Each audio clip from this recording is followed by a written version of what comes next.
In this video, I'm going to talk about the new album by Soulfly, and it's called Totem. Album was released on August 5th, 2022. This band is led by Max Cavalera, who was a former guitarist and vocalist of Sepultura. So in the video, I'll give a brief history of the band, and I'll give you my thoughts on the album as a whole. So back in 1996, Sepultura released their breakthrough album called Roots. This album marked a change in the band's sound, moving from a thrash metal style to more of like this groove and nu metal style.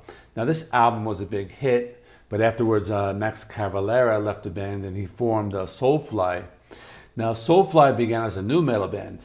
I was just listening to their first two albums and I was actually surprised because their sound was very different back then. It was closer to something like Limp Bizkit, and there was even like a rap song on their second album, Primitive. But as you know, Max Cavalera, he is one of the hardest working musicians in the metal scene. Apart from his other projects, this band has a total of 12 albums, and that's been over a span of 24 years. So they do average about 2 or 3 albums every year, or reverse that. They average one album every 2 or 3 years. And this brings us to the new album, Totem. So what do you get with this? You get a lot of brutal and heavy riffs. The guitars sound like they've been tuned down, so you get a lot of these like heavy, like Meshuggah style riffs. And most of the songs are filled with these like brutal and pummeling, like palm muted riffs. Many of them have these like stop-start motions, and the sound is just extra heavy. The production on this album is very good. It has a very good low end, so you do hear the bass guitar very well, along with these like brutal guitar riffs.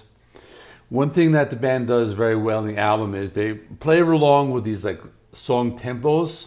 Not everything is fast. Most of it is mid-paced, but they even get like slow and like doomy at times.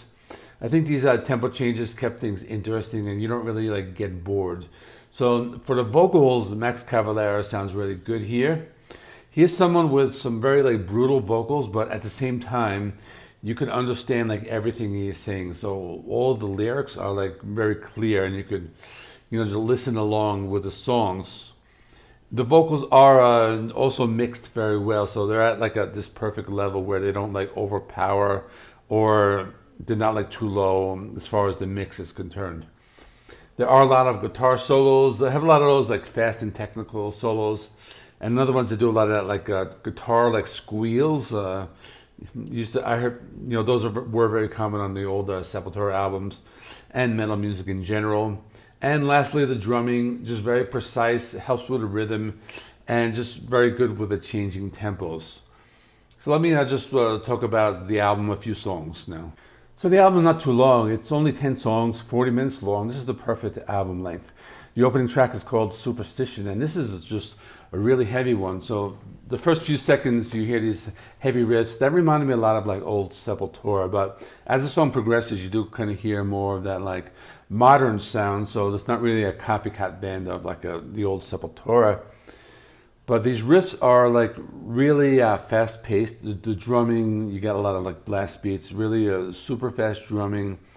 And it's just a very aggressive song, and just a great way to open the album. It just, knocks right out the gate, and it just comes right out. Another song I liked, it's called Filth Upon Filth. This is track number 3. And I like this because it starts off kind of like a thrash metal song. You get those like heavy riffs. It starts with like a brief like intro solo.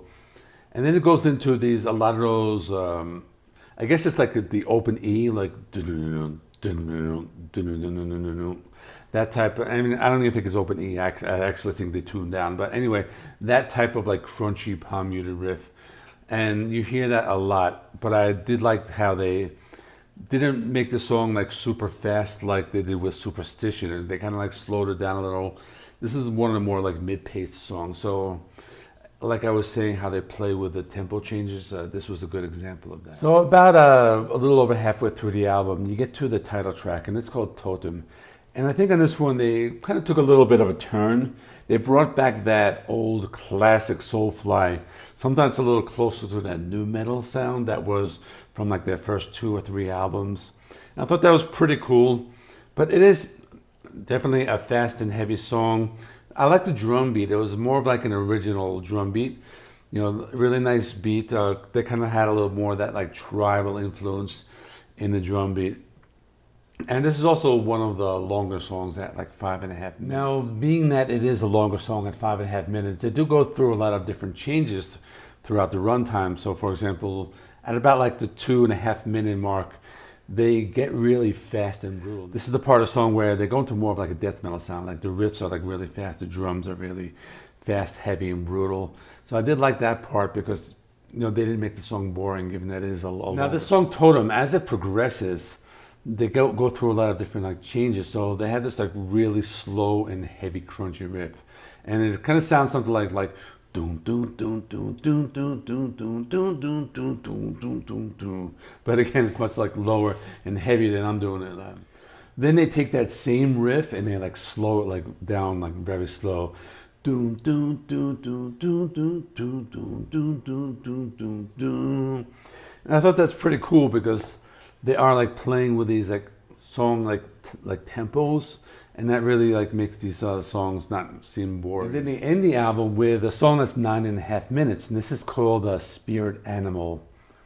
Now this one, it has a very like slow start, so I can understand that it is one of those songs where maybe it kind of took too long to take off, but they do want to like build a lot of tension with all these like creating this atmosphere like you're out in the jungle and you hear all these like different like animal sounds. So I think that's what we're trying to do with this song. So this song Spirit Animal has a lot of influence from classic thrash metal. It has those heavy chunky riffs, and at the same time with the drum beat they bring in some of those like Brazilian influences with like a very different type of you know, drum type of percussion sound. So I did like that about this. What's also interesting about the song Spirit Animal is that it's mostly an instrumental, like the first 3.5 minutes. I mean, there's some kind of like vocal, like chanting stuff, but the first verse doesn't come in until like the 3.5 minute mark. So I thought that was okay. You know, I can see how, you know, maybe you wanted the verse to be a little earlier in the song. I could understand that, but I thought it is kind of interesting how they decided to do that. Another thing that makes this song different than the other songs in the album is that they have another vocalist. I'm not really sure who it is. If you do know, let me know in the comments. Who is kind of like trading off verses with Max Cavalera, doing this very harsh and very aggressive vocal style. Now, towards the second half of the song, things get very interesting because they slow it down like they usually do in like a lot of the other songs. For example, in the title track Totem, where they kind of like slow it down to a crawl for a little bit. But then they bring in these like groove metal riffs that reminded me of like a band like Machine Head, something like that. Now, that was very interesting because they kind of like started the song as like a thrash metal song, but then they're bringing in this like groove metal. So that was very interesting. The last 2 minutes of this song is very interesting because they change it up a lot. They almost turns into like a prog rock type of song where the song just completely changes. They bring in these clean guitars. It's very atmospheric. There's some clean singing, and again, it's another vocalist. I'm not really sure who it is. And more of these like Brazilian, kind of like a tribal drum beat. So they do that towards the end of the song. Now, what did I think about this album as a whole? The album was very consistent. I did not feel there were any weak tracks. The instrumental Soulfly XII, or that's Soulfly 12, I guess. It was a big change of pace, but you know, it's not that bad. It's just something the band does on all their albums. I think they toned down on the Brazilian and world music influences a little bit on this one. I remember them being a little more prominent than the previous albums. Now, there are a few exceptions, like the songs I was just talking about, like Spirit Animal and the title track Soulfly. I think those were the exceptions to the rule. But they could have like added like a little more of that on the other songs. I think that kind of would have made the songs consistent. Or what they could have done is just taken out those longer songs and just made a more concise, like thrashier album. So they're kind of like two directions that could have went just to make this a better album. But you know, it's not a bad album. I think it's just a very good album. It's actually one of their best in a long time. The production and songwriting is very good, and I like how they moved a little more towards that like thrash metal sound.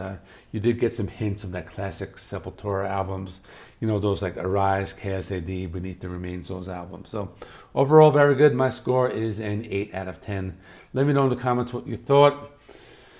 And that is all. I have a collaboration that I'm going to be recording very soon, or this morning, with the Green Man and the Chill Dude on the Couch. It's on the Green Man's channel, and we'll be talking about Metallica's Death Magnetic. So I'll link that to my community tab when that premieres. And thanks for watching. See you in the next